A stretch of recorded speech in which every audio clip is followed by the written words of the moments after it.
What's up, you guys? Dano here. Tyler, the sales guy over here at Dano's. Glad to be here. I'm just going to show you how to make a simple brine. What you do when you go buy your butterball, you take it and you got it by a little handle and you put that butterball down in there and you fill up the water to make sure it's submerged.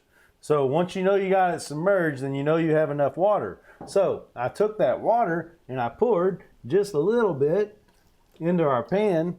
So what we're doing is we're basically making a concentrate brine. Okay. So what I'm going to do is I'm going to start out with like probably 1 to 1.5 cups of kosher salt. I'm just going to measure that with my eyeballs. So that's a lot of salt in there, right? So I got 1 lemon here. Yep. I'm going to go and squeeze that in and then just drop those rinds in. I like to keep things simple because I'm a simple guy.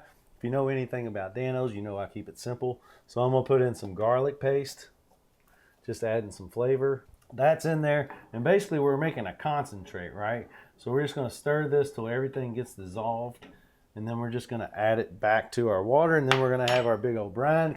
And we almost forgot one thing. Holy moly. We got to add the Dano's in moly. there. A lot of people don't know this on the big bottle.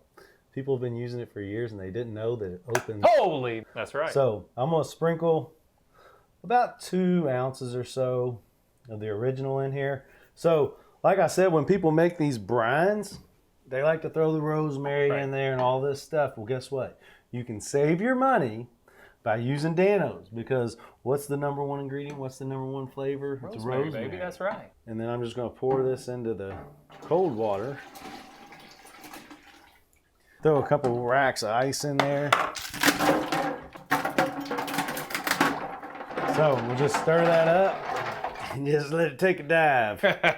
Right on down into the brine. Beautiful. Let it get submerged, push it down because you got that cavity in there, so you want to make sure it all gets filled up in there. Basically, that's our brine. Overnight? So overnight. Overnight, okay. It doesn't have to be 24 hours, at least overnight.